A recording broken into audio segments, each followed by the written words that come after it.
بسم اللہ الرحمن الرحیم۔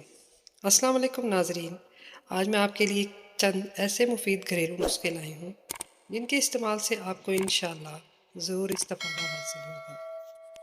اگر آپ کو سر درد کی شکایت ہے تو سر کو بھاپ دیجیے اور پھر اسے سرد پانی میں بھیگے ہوئے تولیے سے صاف کر دیجیے، سر درد ختم ہو جائے گا۔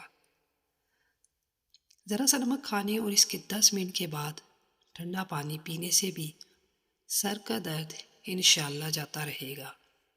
سر پر زیتون کے تیل سے مالش کرنے سے بھی فوری افادہ حاصل ہوتا ہے۔ ایک پیاز کاٹ کر اسے سونگھنے سے بھی سر درد سے آرام مل جاتا ہے۔ 4 بادام، چٹکی بھر سونف اور ذرا سی مصری لے کر رات کو سوتے وقت کھانے سے نظر دن بدن تیز ہوتی جائے گی، اور اس کو کھانے کے بعد پانی بالکل نہیں پینا۔ گرم دودھ لیں، فلالین کے کپڑے کو اس گرم دودھ میں ڈال کر آنکھوں پر رکھ دیں۔ جب اس کی گرمائش کم ہو جائے تو اس عمل کو دوبارہ کیجیے، مگر 4 یا 5 دفعہ سے زیادہ نہیں کرنا۔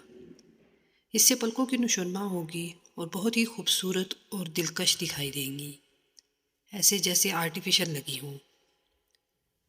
جسم میں اگر کانٹا چبھ جائے اور اس قدر اندر چلا جائے کہ باوجود کوشش کے بھی نہ نکل پائے تو سب سے پہلے آپ نے گھبرانا نہیں ہے۔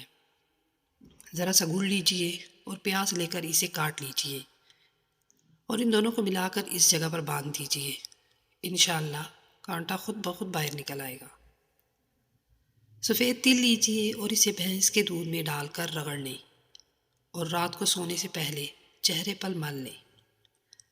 صبح اٹھ کر صابن سے دھو لیں، چھائیاں دور ہو جائیں گی اور چہرہ تر و تازہ اور کھل اٹھے گا۔ دن میں 3 سے 4 دفعہ سونف چبانے اور اس کا عرق پینے سے منہ کی بدبو ختم ہو جاتی ہے اور کچھ ہی دنوں میں بدبو کے بجائے خوشبو آنے لگتی ہے۔ اگر آپ کو یہ ویڈیو پسند آئی ہو تو پلیز ویڈیو کو لائک اور چینل کو سبسکرائب کرنا نہ بھولیے گا۔ شکریہ۔